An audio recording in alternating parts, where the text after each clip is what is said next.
Saludos a toda la afición de la lucha libre. Este que les habla es Michael Morales Torres, integrante del equipo de Lucha Libre Online. Y tenemos el enorme privilegio de presentarles a nuestro invitado especial en la tarde de hoy, de Edmonton, Alberta, Canadá, para el mundo. Señoras y señores, el original, el IWA original, ex WWE, ex Ring of Honor, Andy Anderson, el Lobo, está aquí en Lucha Libre Online. Andy, it is an honor for us to have you here as our guest. How are you doing today? I'm doing good. Saludos a todos. That was quite the introduction. Thank you very much. I love and I miss the passion from the Spanish speaking, the Puerto Rican people. So to hear that was awesome. Thank you. Thank you for being here and thank you for that feedback. So I just wanted to ask you, how did your passion for pro wrestling start? And I mean, which was either the wrestler, the match, or the rivalry that engaged you enough to do this? For me, my love for pro wrestling started at a very young age, 5 years old, 5 años. I had an uncle. He was a very big wrestling fan in Winnipeg, where I'm originally from. The AWA, the American Wrestling Association. So Vern Gagne, Greg Gagne, Jim Brunzell, Nick Bockwinkel, all those guys. That was my first taste of wrestling. We saw it every Saturday night on TV, 6 o'clock p.m., CKND. AWA would come to the Winnipeg Arena, I think once a month or maybe every six weeks, and never missed a show. My mom always took me, or she took me and a couple friends, and it just grew from there. I'll translate that. La pasión de Andy comienza a una edad temprana, a los 5 años de edad, como él bien dijo en español. Su tío fue pieza integral en ello. Y en su área, en donde él vivía, estaba la empresa AWA, Brent Gagne y un montón de personas que ya estaban trabajando dentro de eso. Comienza a ir a las carteleras independientes con su mamá y nunca se perdió un show. De ahí en adelante el resto es historia. From being a fan at the AWA, when did you make the decision to, hey, I need to start training, I want to do this? And how were, your first trainings? Okay, that's a big jump forward. So 1995, 96, that was where growing up, to me, being Canadian, hockey was a big thing. I played hockey. I always either wanted to be a professional hockey player or a professional wrestler. And, if you think back to kind of the late 80s, early 90s, I mean, I'm only like 5'9", 5'10", about 220 pounds, 225 pounds. So by average standards, I might be a bit of a bigger guy, but in the world of Lucha Libre, professional wrestling, not the biggest guy. I mean, Rey Mysterio, Jericho, Benoit, Malenko, Guerrero, those guys were just starting to kind of make mainstream North America. So, it was a bit of a gamble, but my big thing, and I always tell people this, I didn't want to go through life wondering what if. So the early stages of the internet, actually, you know what? I'll let you translate that part, because to go into the next part probably might take a bit of time. So I'll translate that part. Andy comienza a entrar como 95, 96. Obviamente no era un tipo tan grande como otros luchadores. Era el Rey Misterio, Eddie Guerrero, Dean Malenko. Ese size de personas ya estaba comenzando a pegar, estaban haciendo su nombre, pero pues no era común. Entonces, como un canadiense al fin, habían dos alternativas. Hockey, ser jugador de hockey profesional, que era una de las cosas que más le llamaba la atención, y luchador profesional. Entonces ahí es que comienza ese dilema y se decide por la lucha libre. You can continue, Andy. All right. So the around 1995, 1996, that was the early stages of the internet as far as the World Wide Web. And I was in university at the time, and sort of go online and find stuff on wrestling. I was already smart to the business, but I mean, obviously this was kind of opening up a whole new world. I actually struck up kind of a bit of an online friendship with Marvelous Mark Miro. Oh, because he was online and engaging often with fans. So I reached out to him, and I was like, well, hey, like, I'm interested in being a professional wrestler. What do you recommend for schools and this and that? So he recommended I get in contact with Dean Malenko, who was running a school somewhere in Florida at the time. So he gave me Dean Malenko's number. I called Dean, and he kind of gave me the spiel. Unfortunately, it was quite a bit of money, and being a poor university student living at home, I didn't have that, so I had to look elsewhere. I found a contact here in Canada, someone from Winnipeg, where I'm originally from, and he suggested one of two people. He suggested either Tony Condello or a man named Vance Nevada. And I got in touch with Vance Nevada. We got talking, and then in April of 1996, after I finished university, that year of university, I moved back to Winnipeg, and that's where I started my training. Translate that. En los comienzos del internet estaba el World Wide Web, el www. Como le decimos acá. Y para esa época, Andy tenía acceso a internet y se comunica con una persona, Marvelous Mark Merrow, ex campeón intercontinental de WWE, en aquel momento todavía en WCW. Llega el momento en donde Mark Merrow le recomienda a una persona, Dean Malenko, quien estaba en Florida. Hacer la comunicación obviamente era demasiado costoso, era mucho dinero para un estudiante de universidad estando en casa dedicándose únicamente a estudiar, y proceden entonces a darle dos alternativas, entre ellas el señor Vance Nevada en Winnipeg. Cuando Andy termina su semestre en abril del 96, decide, ok, este es el momento para moverme a Winnipeg, y de esa manera él llega a donde Vance. So once you arrive with Vance Nevada, those first falls and everything, was it what you expected? Like, it's usually not what people expect. No, and in 1996, at least with Vance, there was another guy. His tag team partner at the time was a guy named Robbie Royce.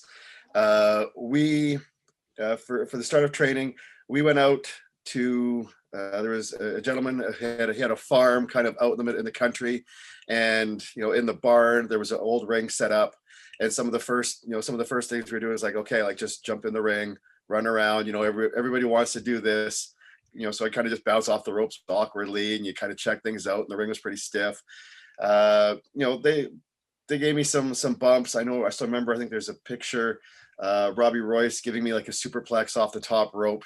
And I haven't. Yeah, and this is where I started to say. I mean, we're kind of in between that stage where the business isn't as protected. Nowadays, anybody can start up a school and you can start just like that. Here, it wasn't completely protected, but I think they were still kind of checking me out to see, okay, can he take a few bumps? Is he going to start whining, complaining, don't want to do this? And for me, I was all in. So, pretty much anything that they were going to tell me to do, any bump they wanted me to take, whether I knew how to take it or not, I was going to try because I wanted to make this work. I'll translate that. Llega a la escuela de Vance, ahí estaba Bobby Royce, el compañero de equipo de él, y las primeras caídas no es lo que nadie espera. Obviamente ahora el negocio no está tan protegido, en aquel momento a sí, pero aquello era como mitad y mitad, estaba protegido pero no tanto, y de momento vamos a probar si este muchacho tiene lo necesario, y Royce lo trepa a la tercera cuerda, lo agarra, lo levanta y le pega una superplex de ahí, de las primeras caídas en el medio del cuadrilátero. Se le va a ir la vida a cualquiera. Andy, after that experience training, how did you made your pro wrestling debut? Which company was it? Which opponent was? What do you remember from feeding, from the audience's energy, going through that curtain, everything? Well, my first match, and I'm sure many, especially back then, you can appreciate. It was in a small rec center in Winnipeg called Chalmers Rec Center, which for Canadian fans, Manitoba, Winnipeg wrestling fans, people know Chalmers. There was maybe 20 people there. Oh, yeah. It was a small place, and there wasn't a lot of people in this particular show. I wrestled Robbie Royce, one of my trainers. He was in a mask. Or no, sorry, I was in the mask. That's right. He was wrestling as him. I was wrestling in the mask as a heel. Now, as a heel, you usually take a bit more liberties and you interact more with the crowd. I was so concerned about just getting things done in the ring that it was not a great match. I was not a great heel. I know there's video that I think I saw the videotape somewhere of the match. If it gets lost, probably not the worst thing in the world. But to get in the ring, to come out, it was a good thing. I mean, it's when you're under a mask and that's not what you're looking to do. Like we did that more to protect me versus, this is going to be the gimmick under a mask. I think it was probably my second or third match after that where I actually came out. They gave me the name JT Atlas. So that was my first official wrestling name, JT Atlas, to kind of come out to that and be like a fresh face, milk and cookie babyface to kind of get the reaction there was probably a lot cooler than the actual debut. I'll translate that. En Canadá, en aquel momento en Winnipeg, había unos lugares bastante populares, los rec centers, específicamente Chalmers. Ahí es que él debuta, un show pequeño, 20 personas, y debuta ante uno de sus entrenadores, Royce. El problema está en que debuta con una máscara, debuta como heel, y no era como que lo debutan con una máscara para protegerlo. El show era pequeño, eran como 20 personas aproximadamente. Y como él dice, si la grabación se pierde, no es lo peor que podía pasar. No es lo que le esperaba. Pero ese fue el debut. El debut de las personas por lo general no es nada de lo que ellos esperan. So, from being a person living in Canada, Canadian living in Canada, yes, that's the coldest place on earth for many people have been there and experienced it, and it's brutal. So, now suddenly you moved to Puerto Rico. You got an opportunity. No suddenly. There was a long road. Explain me that long road. Yeah, people say things happen overnight, but things very rarely happen overnight. There's a lot of backstory.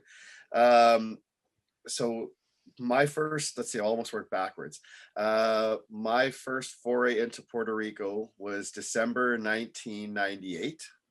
And that was working for WWC. That was for Carlos. Oh. And I came in for just around 3 weeks.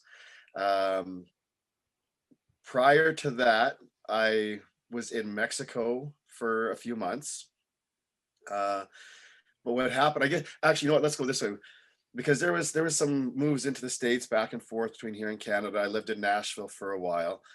It was while I was in Nashville that it was in May 1998, a fellow worker, a friend, Chad Casey, we were wrestling together on the Independence. He was from the States. He told me, he's like, you got to come to the show. There's a guy that's going to be there, because WWF was going to be in Nashville for Monday Night Raw. So kind of that weekend before that, Saturday, Sunday, Chad Casey says, hey, come to the show. There's a guy there. He's got connections with like Puerto Rico and Mexico and WWF. His name is Victor Quinones. Oh, wow. So, yeah. So we go to the show. I think Chad worked. I didn't work the show, but I met Victor. And so like we went out to eat afterwards, and he was really cool.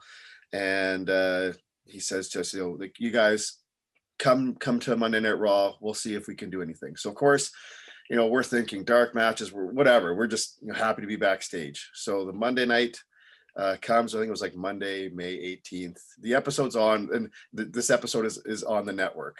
So at least, I don't know if it's still, everything's getting deleted. But anyways, yes. So, backstage, this is the first time I get to meet the Boricuas. So I met like Savio and Miguel. This was the night Val Venus made his debut. What's his name? Papi Chulo was there. So a lot of the guys are kind of like the Puerto Rican guys. Victor's, guys were there, plus everybody else. So at one point, someone came up to us and said, like, hey, like, Victor's looking for you guys, and he's in this room. I can't remember if it was catering or not, but we meet him, and he says, we got an opportunity for you, pointing to me. Go find, I think it was like Tony Gurria, go find somebody and they'll tell you what to do. So I ended up being a security guard that night. And I'm proud of this do you want to translate from here, or are you good to keep going? I'll translate first. Okay. It is easier. Antes de llegar a IWA hay una historia bastante importante. Él ya había luchado con Carlos Colón por 3 semanas en Puerto Rico para WWC. Eso es algo que por lo menos yo no sabía y no estaba en su biografía. Posteriormente tuve la oportunidad de ir a México, pero antes de eso también, él estaba en Nashville, él estaba viviendo en Nashville, y en aquel momento dado los tryouts ocurrían, o las oportunidades, porque el promotor o el scout iba a los eventos.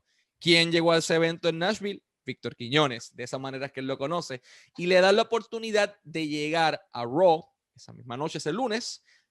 Fue en mayo del 98, él llega allí y está todo el mundo en backstage, entre ellos los boricuas, Sabio, Miguel, Castillo, Estrada, Papi Chulo, que es ese Ríos, entre varias otras personas, y de repente Quiñones llega, los mira y dice, tengo una oportunidad para ti, y señala a Andy. Andy tiene una oportunidad, tenemos un trabajo para ti como seguridad.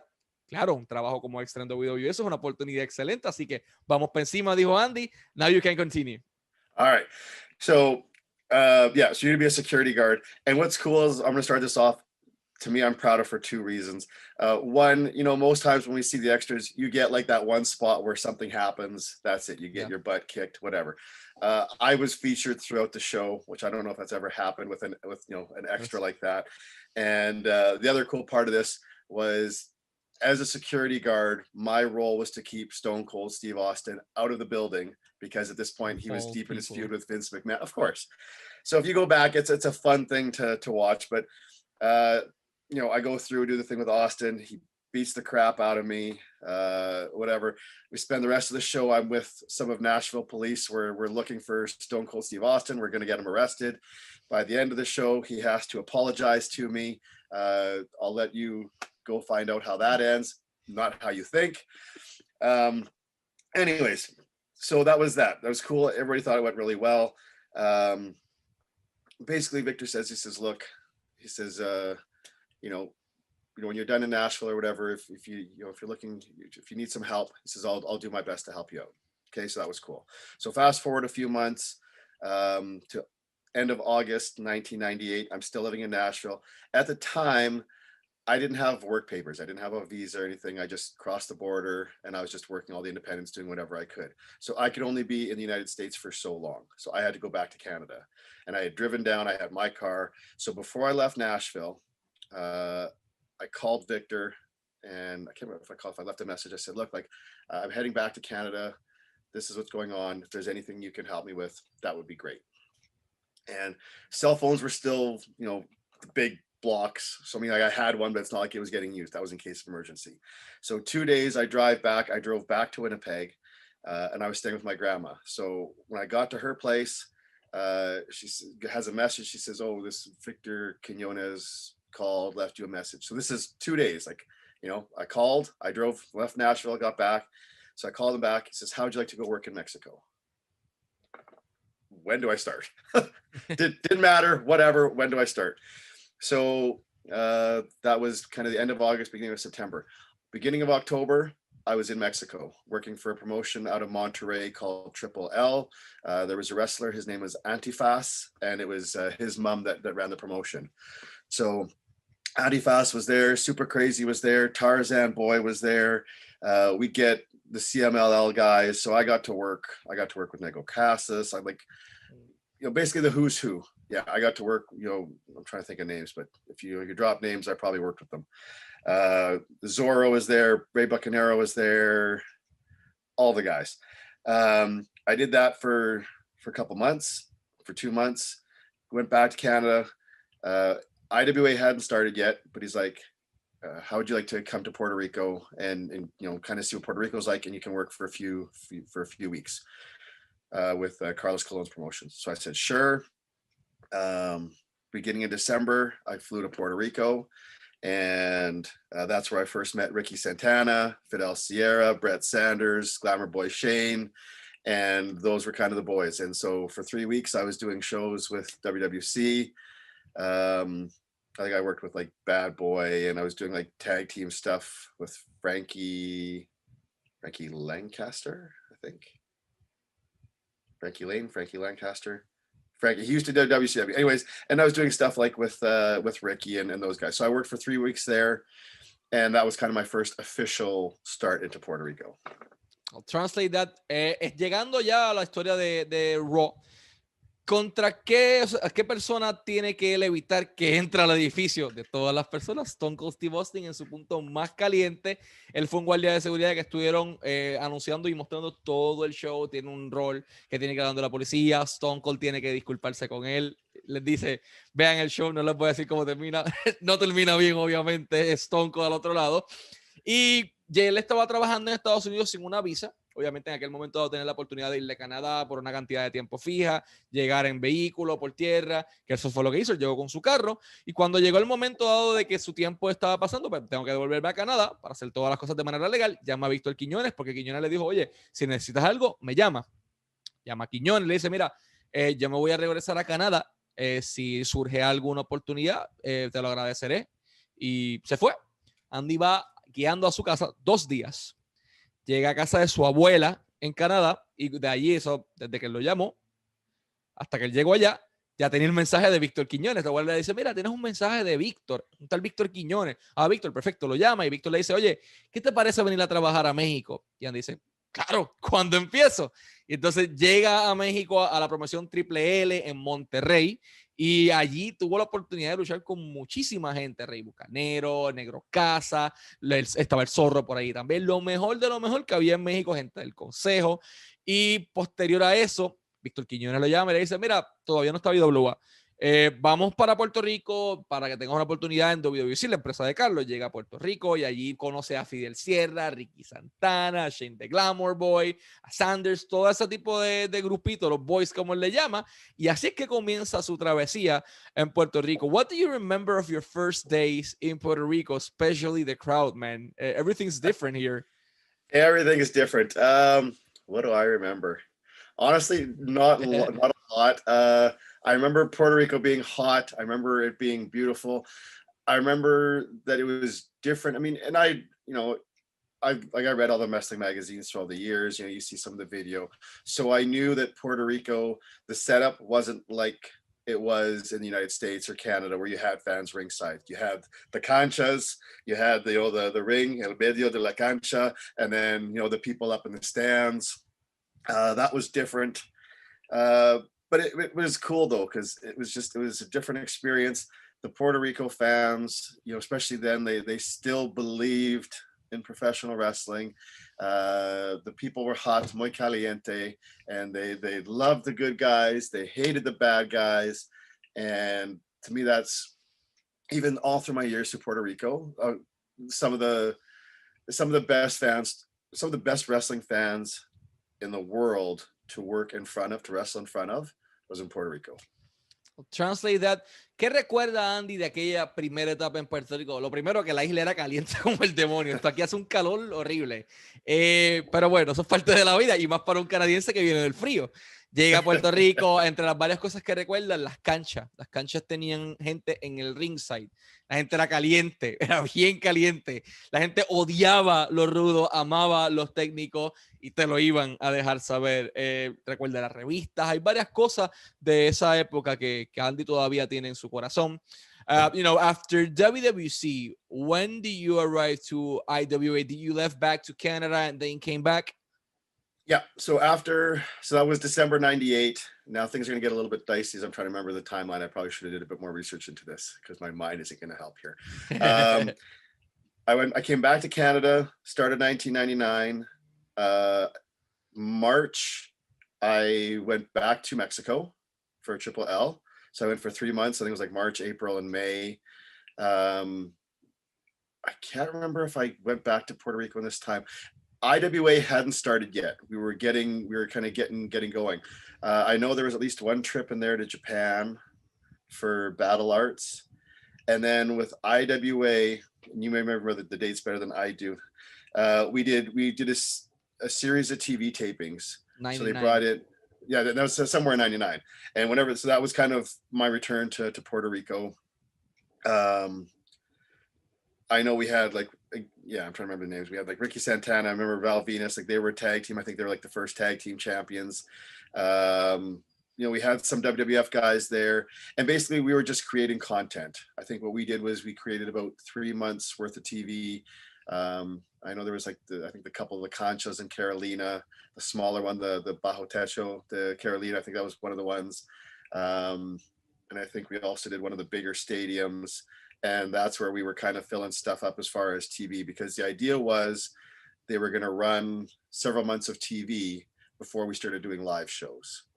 And then somewhere in there, I don't know if it was 99 or 2000, there was also the big show, I think it was at Beethorn Stadium, where I was like, Undertaker was there. Beethorn. It was Beethorn, Irán Beethorn, sí. Yeah. And it was like mostly like it was whatever. I forget what the name of the show was. I know it because there was another one with The Rock and Kane, but that wasn't. Yeah, no. Because that was IWA was already running then. We were already going. Yeah, this was early. This was, I think, like early beginning IWA days. Well, I remember what that though was the very first match, like the dark match, if you will, was myself versus some young green guy. I think his name was like Peter the Stripper or whatever. That's Apollo. Yes, it was. and I love this for two reasons. And I love Apollo. And I mean, and he's gone out to so many great things. I mean, like, dude's just massive.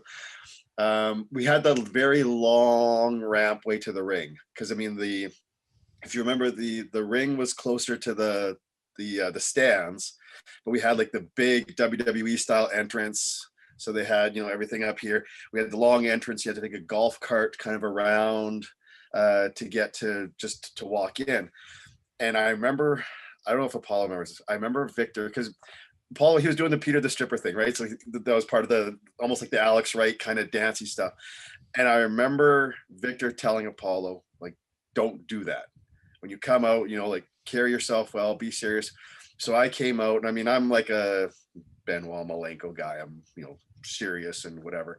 And I remember Apollo coming out, and then at one point he started doing it, and the crowd started booing. I was like, oh, I mean,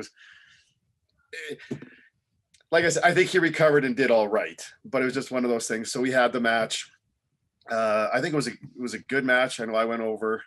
And that was a good show there. We did the TV tapings, and then from that point, it was basically IWA. That was it. I think I did a couple more trips to Japan for Battle Arts, but then like I was IWA for life. I'll translate that story. Posterior a su salida de WWC, usó varias cosas. Tuvo la oportunidad de ir a México de vuelta, fue a su primer tour en Japón con Battle Arts, y de momento llega el momento de que IWA finalmente existe, lo traen a Puerto Rico de regreso, comienza IWA a trabajar para el 99. Entre las múltiples cosas que hizo, luchó en el show de Undertaker en Puerto Rico en el Beathorn. Hay una historia en particular porque la primera lucha fue un dark match y fue Andy Anderson contra Peter el Stripper. Peter el Stripper era el León Apolo, actualmente era el primer personaje de Apolo.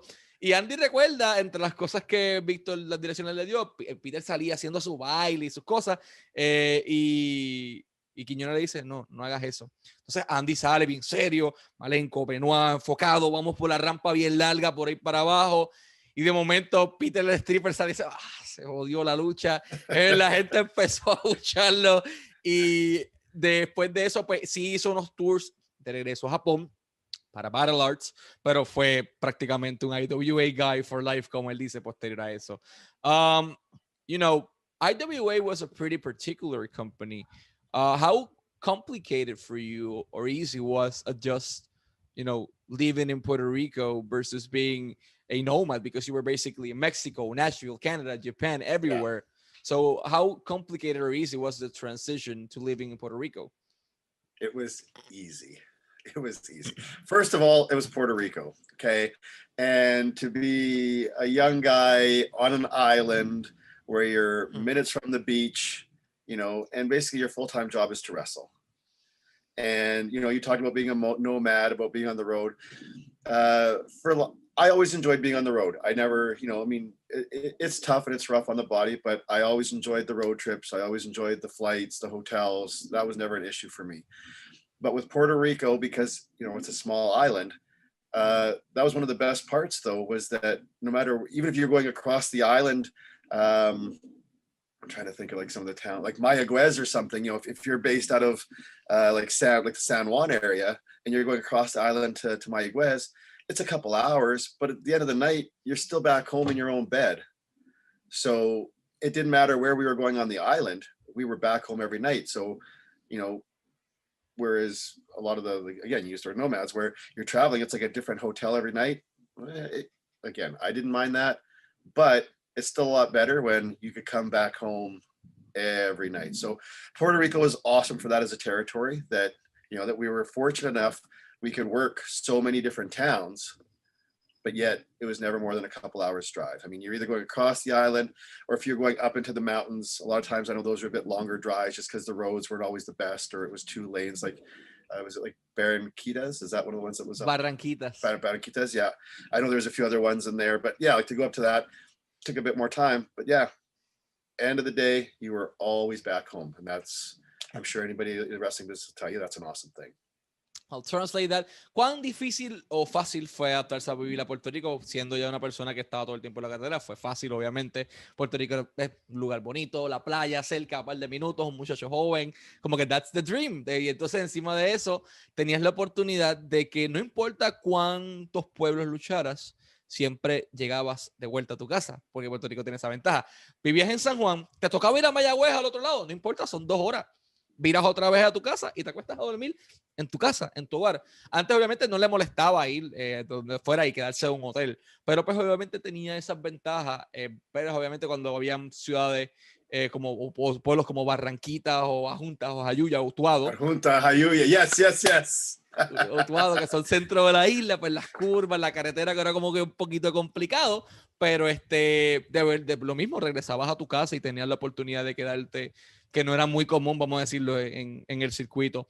How was your relationship? Una cosa, let me tell you one thing, though. We're talking about Puerto Rico, and as you were talking, it made me think about one thing, and I know you, and I know all the listeners will know what I'm talking about. I was very fortunate enough because I was, IWA original, so I was there from the beginning, 1999. I picked up on the language. I was able to speak enough Spanish. Because Ricky Santana, Fidel Sierra, early on, they always made me drive. So I always learned the roads. I always knew where to go, which helped me to, if I didn't have somebody with me that knew where to go, I knew the island pretty well. So one thing that I kind of got put in charge with was that as we have the new guys come in, if they're coming in, whether it's Japón or the States or wherever, Andy always kind of helped them out, looked after them. So I always had to explain to everybody, you talk about getting used to being in Puerto Rico time. Mira. They're always late. If we say the show starts at a las 8 en la noche, it's not happening. 8:30, 8:45, 9 o'clock. Okay, we're going into intermission. ¿Cuántos tiempo? 15 minutos. It's not happening. 15, 20 minutos. 45 minutes later, we'll see how the beer and the empanadillas are selling before we move back. Oh, dude, after the show, I'm going to meet this girl, at 12:30 at night, we're going to meet her. No, don't make plans because you think the show is going to end at 11. No, it's just not going to happen. So God bless Puerto Rico. God bless the Puerto Ricans. What I told people was this. Whatever the population was, I think it was like 2 million people. I said, it's a population of 2 million to 1. Do not think you are going to change things, and because you're going to show up on time means it's going to happen. Puerto Rico is going to happen when Puerto Rico is going to happen. That's a scientific fact. The interesting fact is that I'm not I usually arrive on time on places and I'm sitting there lonely. And it's for example, to build up multiple match cards here in Puerto Rico for Hugo, I've worked with him. So they told me, okay, we need you here at 12. So I'm there at 12 and no one's there at 12. It's just me sitting down holy shit. But I'll translate that interesting fact to Spanish.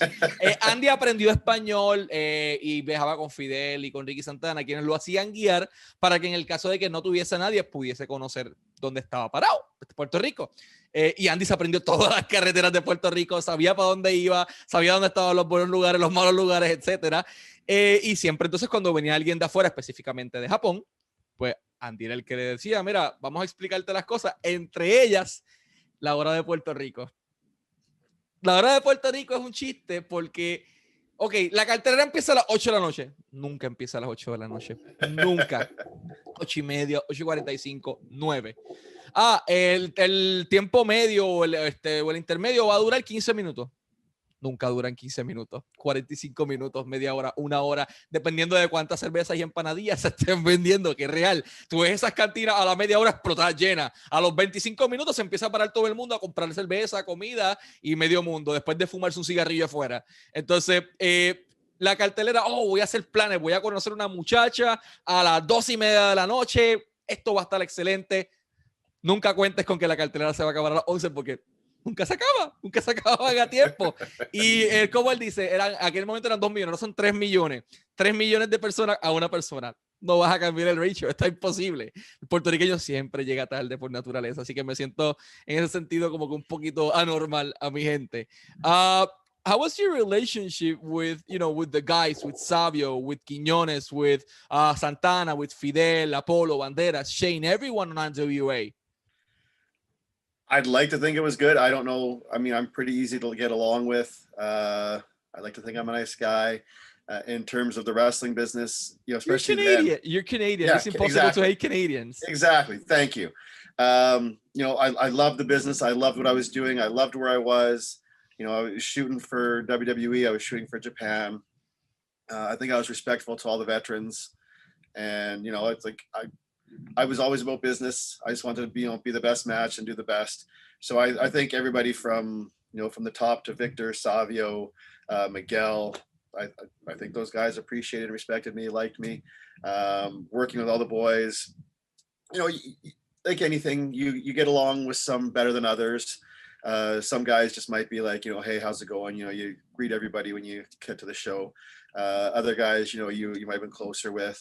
But I mean, Ricky, Apollo, got along good with those guys. Shane, fellow Canadian. He was always great. Guys coming in, slash Venom. He and I go way back, so he was always cool. Everybody, Luke, Dutch, I think everybody was cool. IWA was a good locker room. We always had a good group of people. So we didn't have a lot of the jerks and the guys that were in business for themselves. I think if there was anybody there that didn't want to be there, or was too much for themselves, they just didn't last long.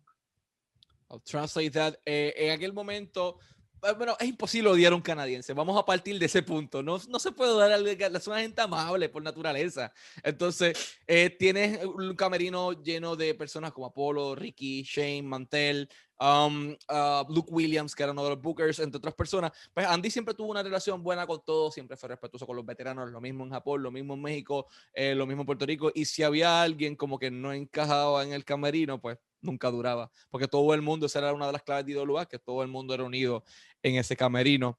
While being active and working for IWA, you had a few opportunities outside of Puerto Rico, and I'm talking about WWF at that point.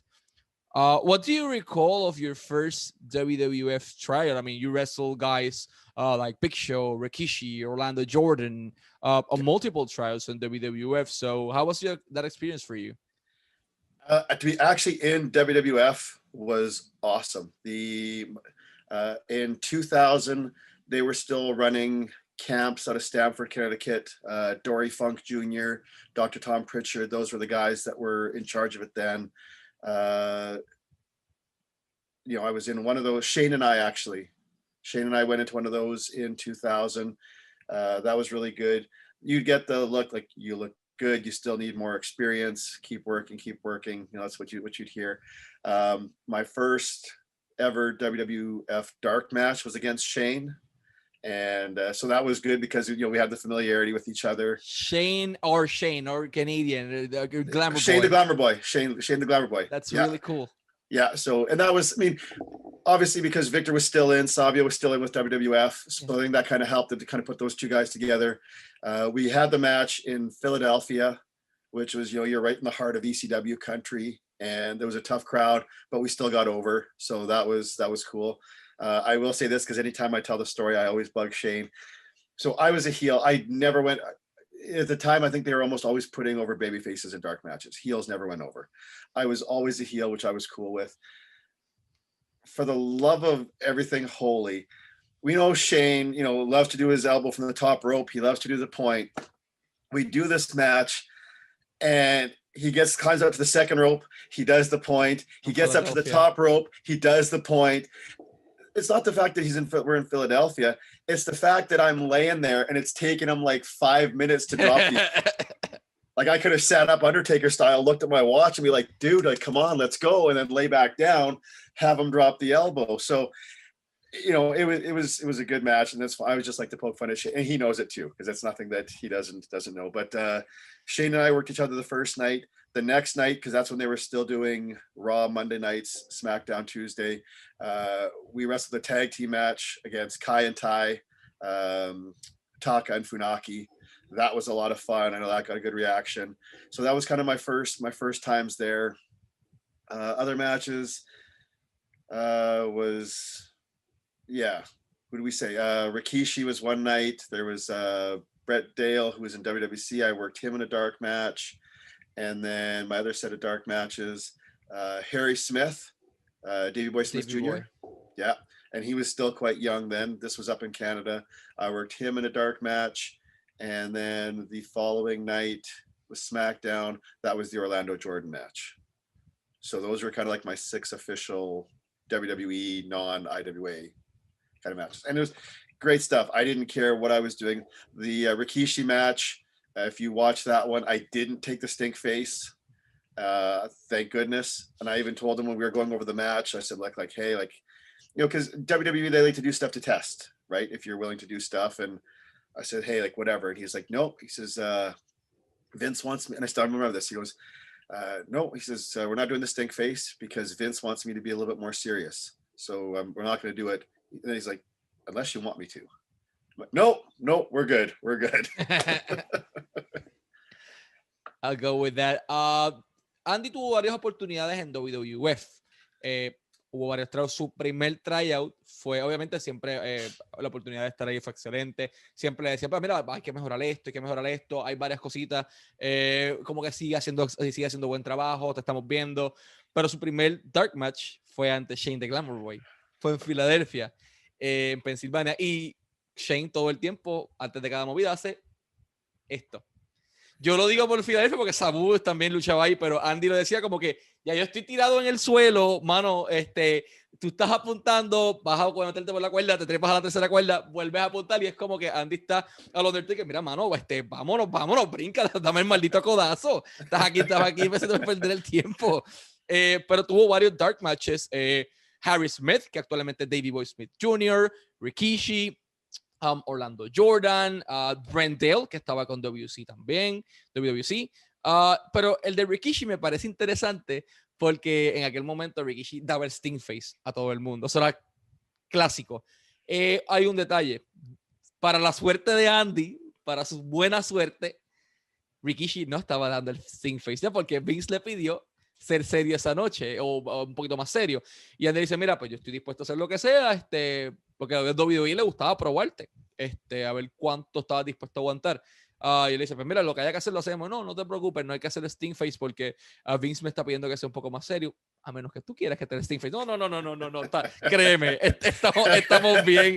Y esos fueron como que sus 6 tryouts oficiales con WWE. Do you going back to IWA, do you expected the company to be as successful as it was, in your first days? I'd like to think so. I think just being optimistic, the fact that it was something relatively new and different from what WWC was doing. I mean, WWC, it has its stranglehold, it has its place in Puerto Rico, and it ran a certain way. I would compare, for the wrestling enthusiasts that know, like IWA was kind of, and for obvious reasons, was more WWF, more attitude, more sports entertainment. WWC was like more NWA, more wrestling focused than the CMLL. Lights, the story. Yeah, it was more wrestling focused than entertainment and glitz and glamour. Whereas IWA, it was kind of that more modern kind of parallel approach to WWF, where we had the wrestling, but we were jazzing things up a bit. There was more of the storylines and the lights, and the production was higher and better. So, like, to me, like it was going to work. I mean, and it did, obviously. So I'll translate that. Le pregunto a Andy si él pensaba en sus primeros días que IWA iba a alcanzar el éxito que tuvo. Él me dice, pues obviamente sí, pues siempre hay que ser optimista al respecto, pero tú veías a WWC que era más enfocado en NWA, Consejo Mundial de Lucha. En lo que es pure pro wrestling, eso era WWC. Pero tú veías IWA y era más enfocado al estilo de WWF, Attitude Era, el show, las luces, la pirotecnia, las promos. Y eso fue una de las claves del éxito de IWA. After multiple years with the company, suddenly Andy Anderson, parted different pathways from the company. Why that happened? Was it your decision? What happened with that? So it wasn't my decision, but what I was told was just that they wanted to give me a break from IWA. I'd been there from the start, and it was one of those things just like, right now, like, we don't know what to do with you, and you've just been here so long. So it's like, let's, take a break from Puerto Rico, and then, you can come back and we can freshen things up, which makes sense. I mean, back in the territory days, you were in a territory for 6 months, a year, then you would move to the next territory. So it always kind of keep things fresh. And I was fortunate enough. I always thought of myself as a utility guy, upper mid card, where, I could be just as credible. I could work the opening match, but I'd be just as credible in the main event. It didn't matter. I mean, I could go with anybody. I could work any style, whatever. So honestly, for me, it was disappointing because, it wasn't any ill intention, but I mean, like, I love Puerto Rico. I loved being there. And for everything I was doing, I still felt, because I mean, I was never in the IWA heavyweight title picture. At the time, I held every other title except the IWA title. So like, to me, it's like, there was still stuff that I thought that could have been done, but that's not my call. So I was fortunate enough, though. Luke was still booking at the time, and he was like, "Hey, look, like, let's get you hooked up, and you can go to England, because there they work." I was Brian Dixon, I think it was called All Star Wrestling, and we were wrestling like 5 nights a week. So I mean, you talk about being a nomad there. Like, the 2 nights off that we had, one day was for driving, and one day we were actually like at home. So that was kind of like your day to do laundry and clean up and stuff. Other than that, we were always on the go. So I spent a few months wrestling in England. Of note, there was a big guy, Canadian guy, Brody Steele, awesome guy. There was another Joe Legend, who worked as Nord in IWA, another Canadian. He was there. The most notable guy, who was my roommate during that time, some kid, his name was American Dragon. I don't know whatever happened to him. If he became anything big or not, who knows. I do remember, and I'll tell you this story, and I told CM Punk this story once, and he can, not that I'm buddies with him, but in meeting with him. So American Dragon, Daniel Bryan. I remember walking with him.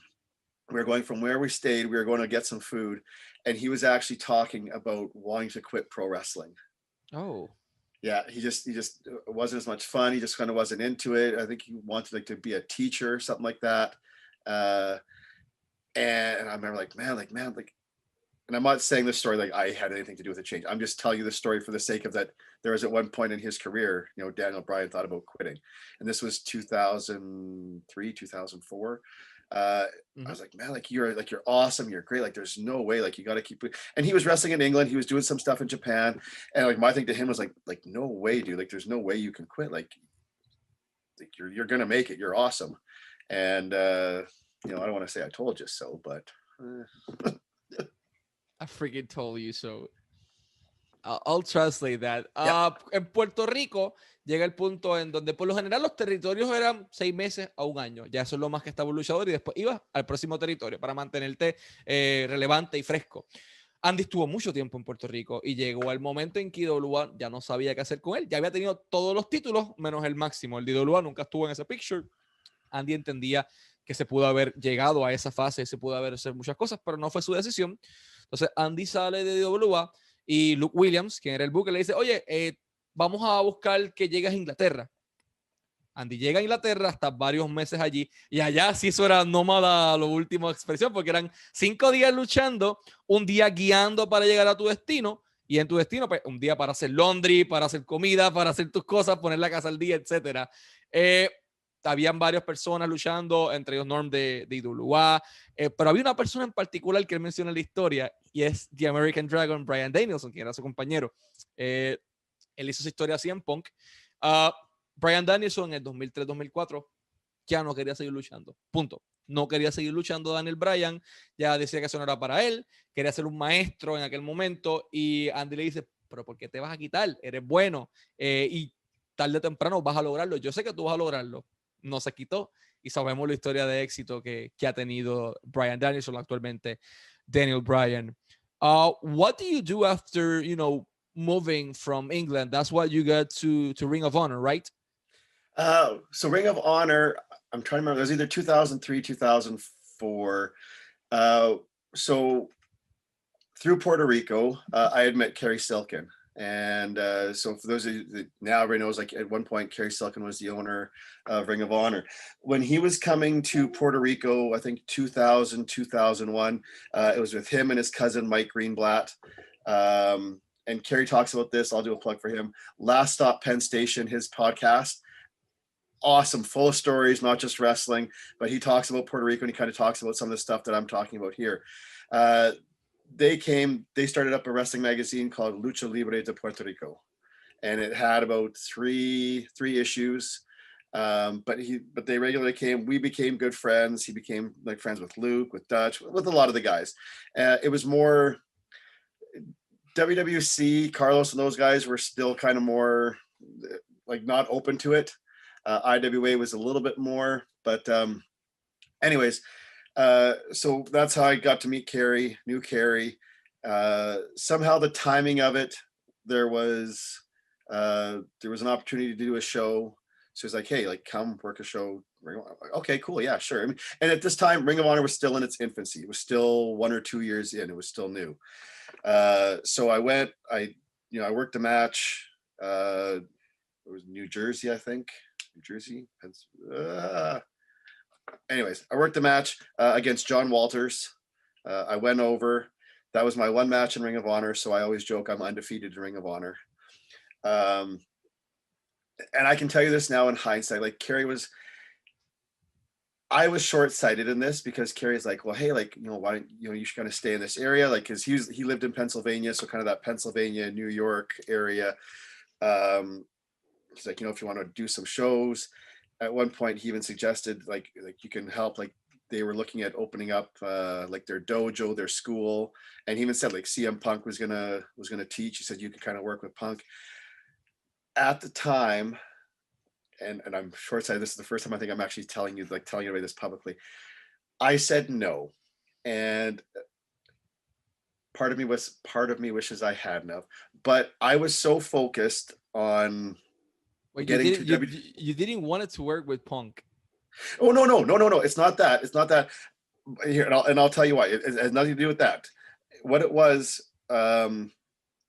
because Ring of Honor was running sporadically, and I mean, had I been, I'm sure had I stayed there, I could have been working other shows in the area.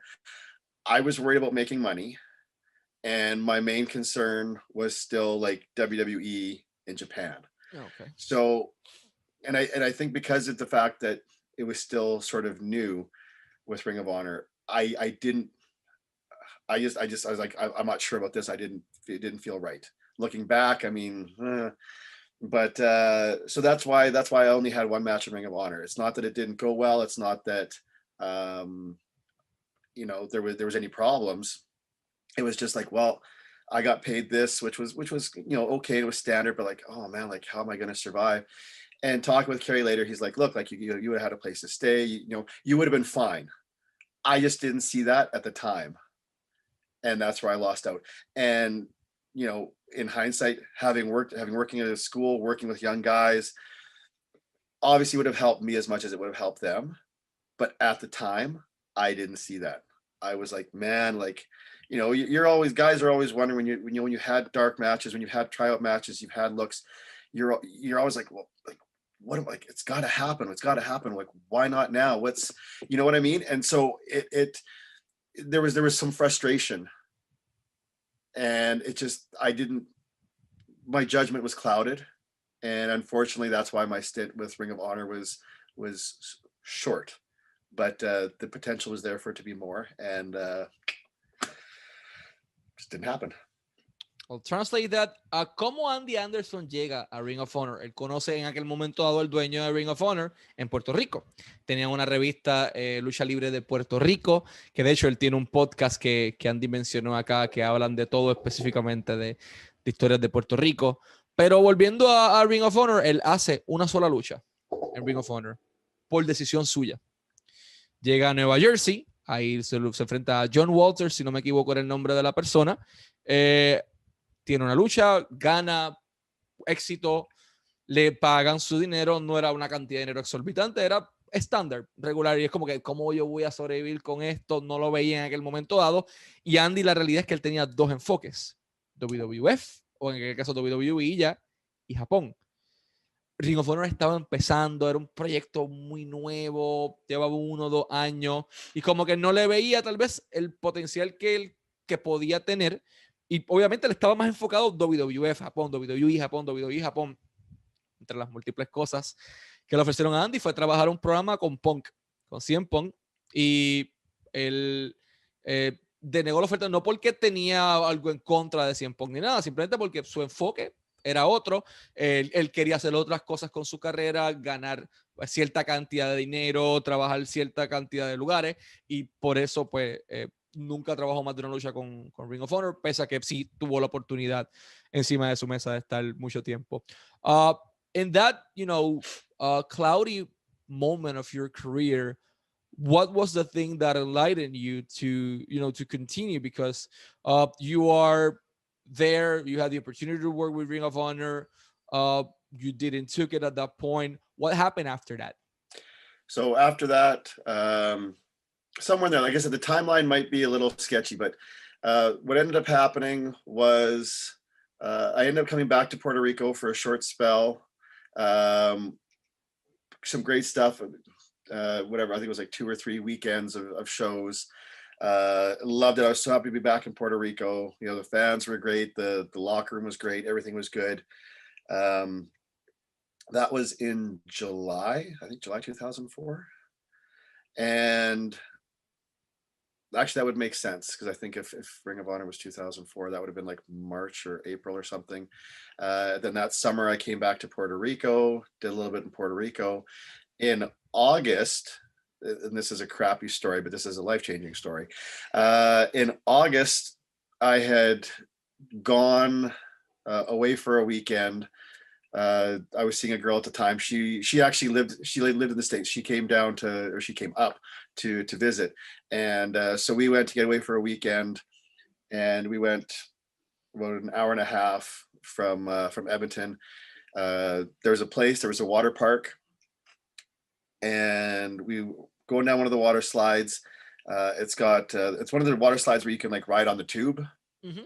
And whether this makes a difference or not for me, but it says, like people bigger than 200 pounds shouldn't ride on the tubes.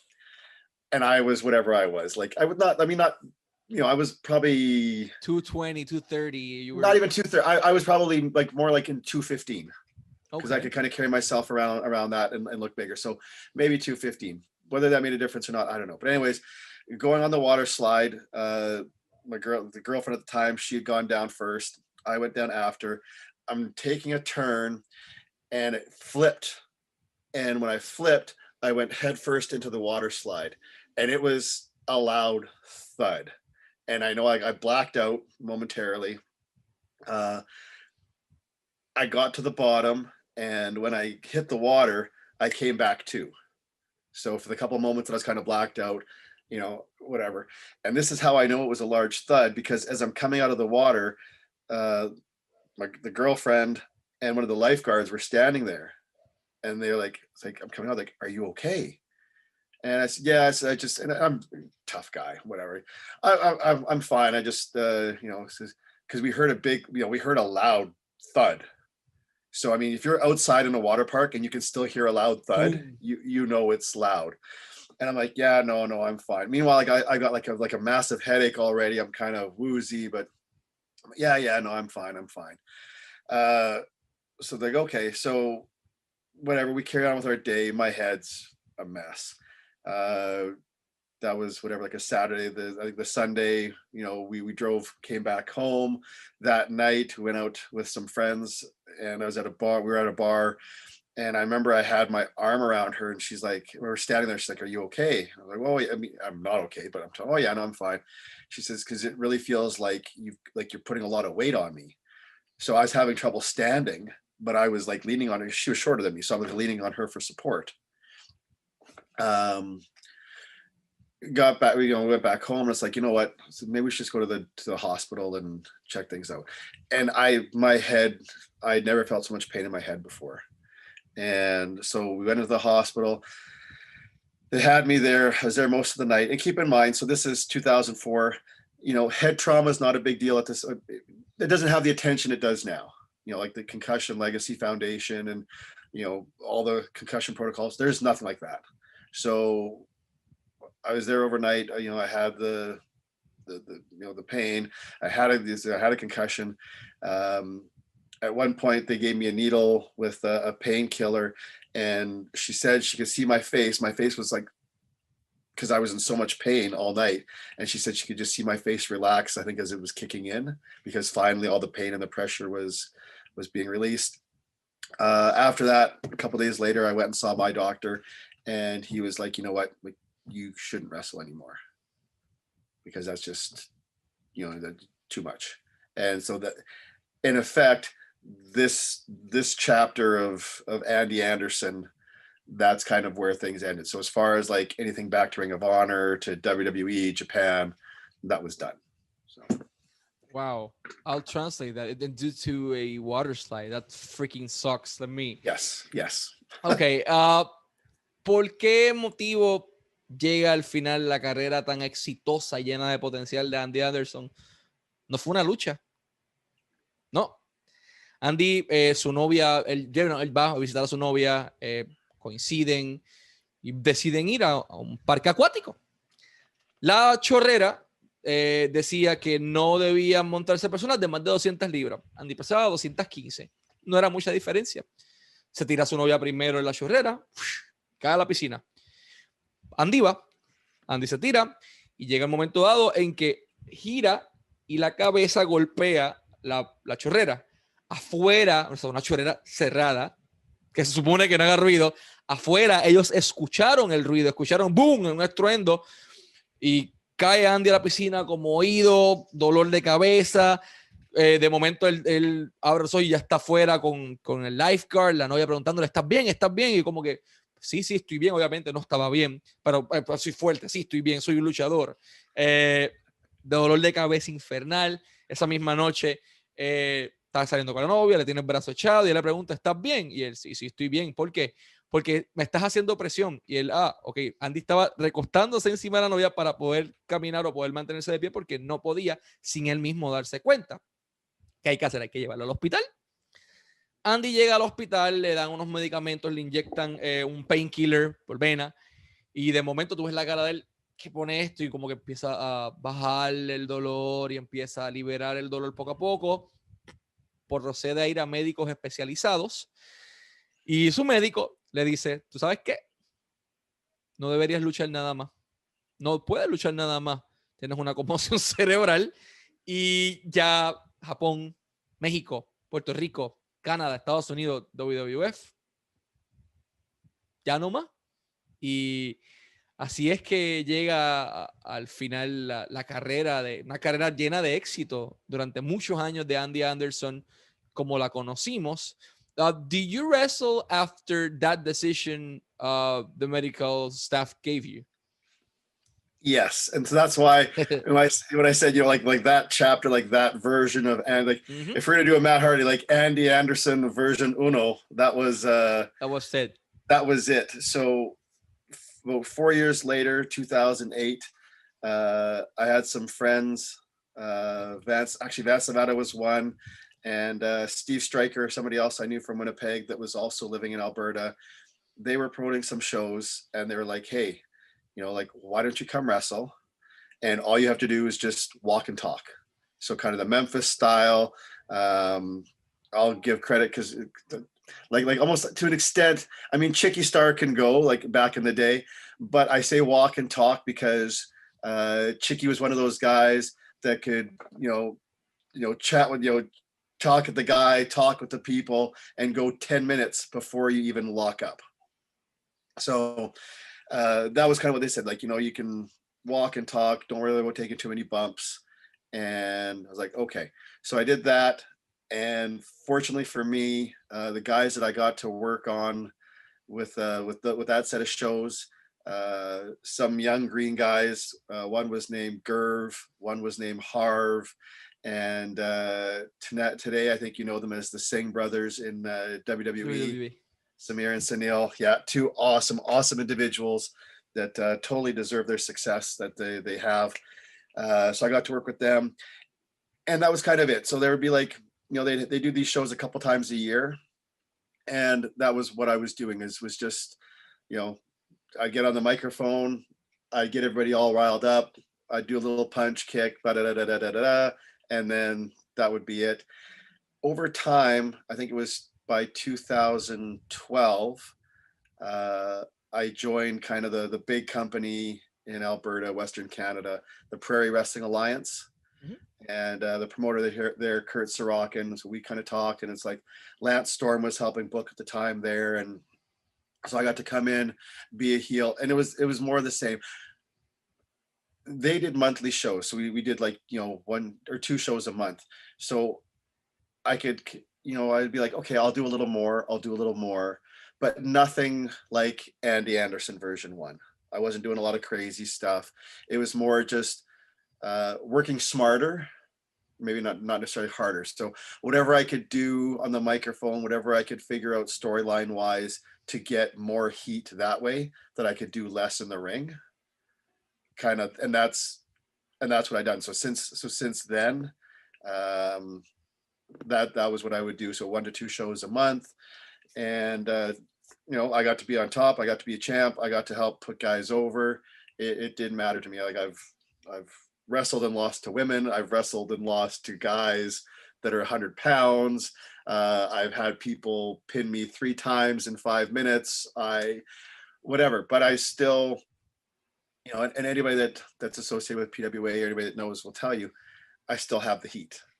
And so that's the one thing taking away from version 1 is that Andy Anderson version 2, I've had to work much smarter. I'll translate that. Sí, Andy llega a su fin la carrera de Andy Anderson versión 1.0. Entonces, la nueva versión de Andy surge cuando sus amigos le dan una oportunidad en una empresa local en Canadá. Allí entonces comienza a trabajar más en el micrófono, más hablando, caminando, haciendo poco en el cuadrilátero, pero más para ir soltándose poco a poco nuevamente y mantener la audiencia aquí, mantener el público aquí molesto todo el tiempo. Tuvo la oportunidad de trabajar con varias personas, entre ellas Hard Sira y Good Sira, que son los hermanos Singh en WWE ahora mismo, que dice que se merecen todo el éxito que están teniendo. Y posteriormente llega a PWA, la empresa grande de Alberta en Canadá. Ellos trabajaban 1 o 2 veces al mes.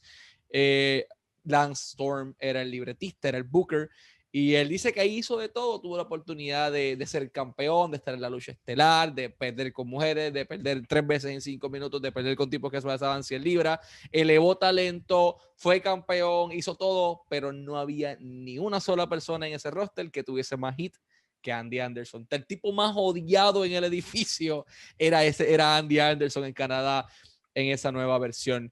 Andy, do you got to, officially retire from pro wrestling?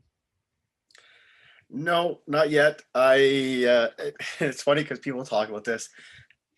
I don't think that I ever will. No one does. No, well, and that's a large part of it. And that's, so even up until like last year, so 2020, I wrestled in January and February. We had a big anniversario card for PWA that was set in March, the 3rd week of March that was supposed to happen. It didn't happen, obviously, because everything got shut down. Mm-hmm.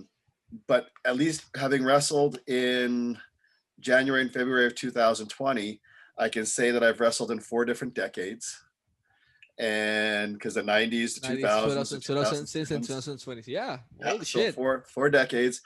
And at least for my style and for what I do, for what I believe I can do, you know, to step in the ring, not to embarrass myself, not to embarrass my opponent, not to embarrass the company.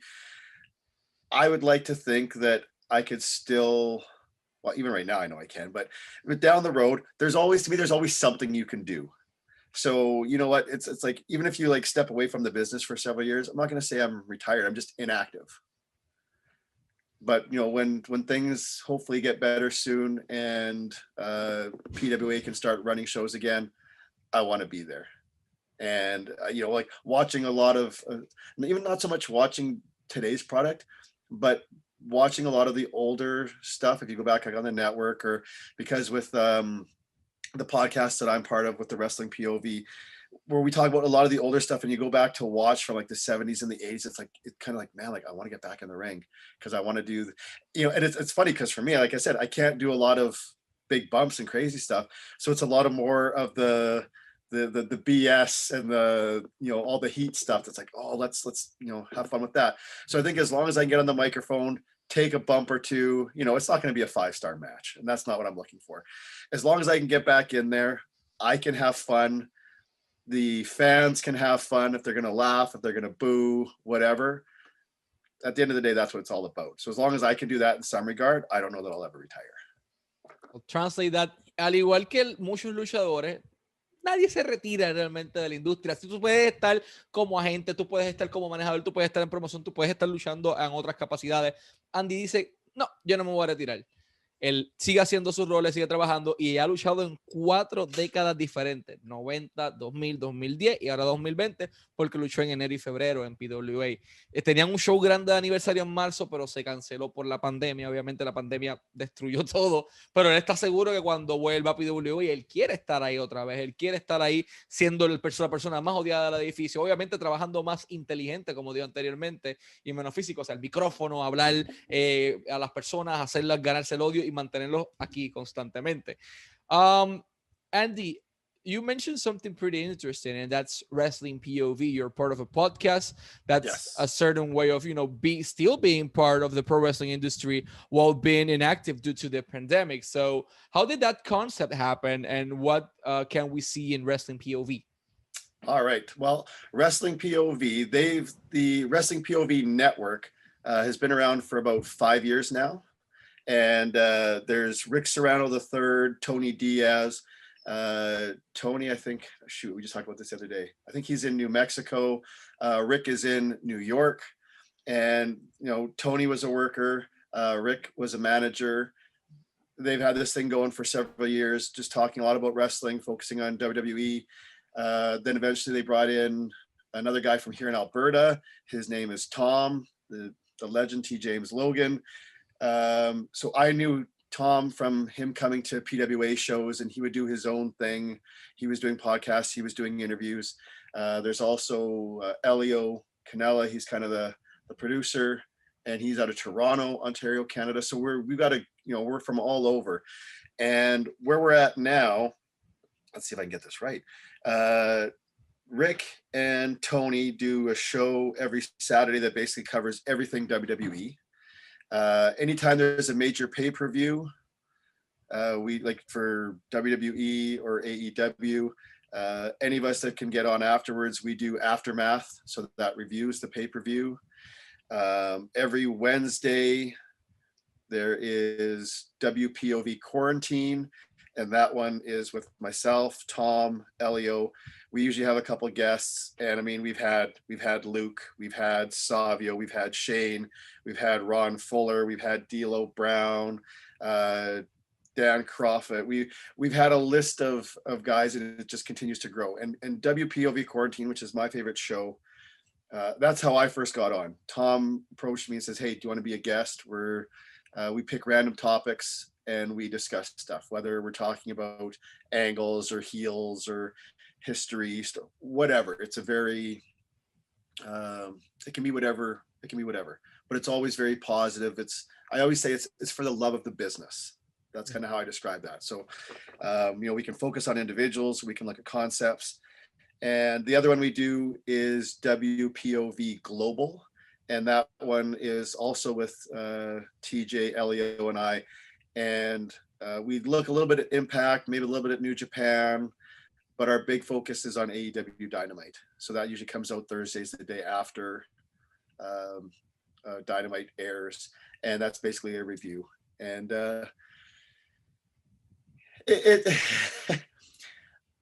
I'm more of an old school guy. How savage are you rating AEW? No, yeah, no, you know what? And this, okay, and I'll say this, like, I try to be positive. I get frustrated, but I think, I don't know that I'm the target demographic, or if they say 18 to 49 or whatever, maybe I am, but I don't feel I feel AEW caters more to the internet wrestling community than the general global audience. And I think my thing with it is, now I'm not a WWE, I guess fanboy seems to be the new cool word to say. But for people to come along and be like, oh, AEW is the greatest thing ever. This, and this. And it's like, oh, these kind of angles, these kind of stories, these kind of characters. And it's like, no, it's not. And don't, if that's your thing, awesome. But don't try to tell me it's the end all be all that's better than WWE and everything else, because at the end of the day, they say, oh, the Wednesday Night War, AEW has got their best of the best, and they're going up against NXT. Now, Hunter may have said, oh, it's not going to be a war or whatever, and AEW's winning for whatever that's worth. But you've got your best of your best. You're not even drawing 1 million people, and you're beating essentially developmental territory. Developmental by 100,000 viewers or less. So are you winning in terms of a win or loss? Yes, if it comes down to that. If you and I are playing a game of basketball and I get 21 and you get 19, is a win is a win. But it's not anything big. And to me, you're not creating lots of new fans. You're getting the people watching AEW, you're getting the people watching WWE, you're getting the people watching both. But even WWE, I mean, they can pull in some extra viewers from Bad Bunny and stuff, or whatever that's going to be worth. But at the end of the day, we're not getting millions of new viewers going, oh, I got to see this Kenny Omega. Oh, I got to see this. I got to see that. It's just not happening. So I'm glad it's there. I'm glad there's guys and girls that get work, that get paid, they get national, global TV exposure. But there's some things, it's hit and miss for me. We'll leave it at that. I'll translate that briefly. Andy Anderson tiene Wrestling POV. Es parte de los podcasts que tienen reviews de WWE, reviews de los pay-per-views, de los programas semanales. Andy tiene 2 shows con ellos, uno los miércoles y uno los jueves. Los miércoles pues, hablan de todo un poco, un tema en específico. Han tenido invitados como Luke Williams, han tenido invitados como Sabio Vega, entre otras personas. Los jueves es el día de destrucción, en donde tienen el Wrestling POV Global. Ahí hablan de New Japan Pro Wrestling, hablan de Impact, Ring of Honor, lo que esté pasando, pero trabajan en AEW Dynamite. Andy le hace una crítica muy interesante a Dynamite. Él dice, mira, no es que sea fanático de WWE o lo que están haciendo, pero soy old school en la manera de pensar. Hay cosas que no se están haciendo bien. Y te estás celebrando todas las semanas una victoria de gané, yo gané. ¿Realmente ganaste? No estás haciendo fanáticos nuevos. Estás ganándole al territorio de desarrollo o la tercera marca, para que no se ofendan, de WWE por 100,000 o menos. ¿Es una victoria o no es una victoria? Hay que analizar el contenido y todo. I also want to say something else in Spanish. Wrestling POV está disponible en todas sus redes sociales. Lo puedes encontrar en Instagram, lo puedes encontrar en formato de podcast de igual forma. Andy Anderson lo puedes encontrar en Instagram como I'm That Guy CB 247. TCB. I'm That Guy TCB. I'm that Guy TCB 247 and that guy TCB247. Twitter, Andy Anderson PWA, en Twitter, Andy Anderson PWA. Y de igual forma pueden conseguir la mercancía de Wrestling POV a través de prowrestlingtees.com/wrestlingpov, prowrestlingtees.com/wrestlingpov. Andy, before we go to our last question, for us, it's been more than an honor to have you here as our guest. So thank you for that. Last but not least, what do you think the pro wrestling industry as a general need to do in order to attract a bigger fan base? Oh, if I knew the answer to that question, you'd be a millionaire. Yes, I would have so much money right now, and I'd have Vince McMahon and Tony Khan knocking down my door. That, you know what, it's a good question. I don't know. I mean, we talk about pro wrestling going in cycles and whatnot. Times change, society changes. Wrestling is never going to die. Professional wrestling is never going to die. There's always going to be an audience. There's always going to be a niche. You know, there's always going to be independent shows. There's always going to be WWE. But nowadays, there is so much competition. There's and not even with wrestling. It's competition for time, competition for money, competition for entertainment. You know, you look back at the glory years in the 50s and 60s and the 70s, and you talk about, oh, like wrestling had ridiculous ratings. They had, you know, 3/4 of the population was watching, but you didn't have the internet. You only had, you know, a handful of television stations. There wasn't as much available to the viewer, to the consumer. Nowadays, you know, in our attention spans are so short. You know, you think about Instagram, you think about Twitter, social media. It's all scroll. You know, if you're going to put something up, it's got to be, 180 characters, or it's got to be 90 seconds, and then people tune out. You know, wrestling, we have to do all this stuff to keep you interested because we're worried that if we go to a rest hold, you're going to change the channel, you're not going to come back. You know, we've got Disney Plus, you've got, you know, all these streaming services, just about anything you want at your fingertips. So, you know, pro wrestling, I don't know that it's ever going to have like a big boom. To answer your question, I don't know. I wish I knew, because I'd love to make the money and I would love to be a part of something so awesome. But, you know, basically anything you want, you have access to 24/7. So, you know, it's got to be something where people tune in and there's a character that resonates with them. There's a storyline that resonates with them that says, hey, I want to see more. Because if you flip and, you know, you're seeing something goofy, you're seeing something stupid, you're just going to change the channel. You're just going to keep scrolling. So I don't know what the answer is. All I know is it's just increasingly difficult because, you know, competition's all around you, and there's only so much time in a day. So if people are going to spend time, you know, listening to this, watching that, listening to this, it's tough, man. I don't know. I'll translate that to Spanish. ¿Qué necesita hacer la industria de la lucha libre para atraer más fanáticos? Andy dice que si supiera eso, tendría a Vince encima, a Tony Khan encima, sería millonario. Y realmente no sabe. Hay cosas que se pueden mejorar. La industria está más globalizada ahora mismo. Me suena varios factores que afectan, y es las redes sociales. Obviamente tenemos Facebook, Instagram, Twitter, YouTube. Pero hay cositas como que son 180 caracteres o menos, tienes que hacer las cosas 90 segundos o menos, si no la audiencia no engancha, para mantenerte relevante, lo mismo. Entonces cuando vas cambiando el canal constantemente y pones ahí y hay algo goofy o hay algo tonto, de repente lo cambio otra vez y tú tienes que evitar que eso pase. No hay una respuesta perfecta para esta pregunta, no hay una manera perfecta de hacerlo, pero sí, como industria necesitamos hacer algo para atraer más fanáticos. No sabemos si va a tener otro boom grande como tuvo anteriormente, pero esperamos que así sea. Andy, thank you so much for your time and for sharing your life story and your wisdom with us. Always wishing you success in your career and your personal life. And thank you so much for your time.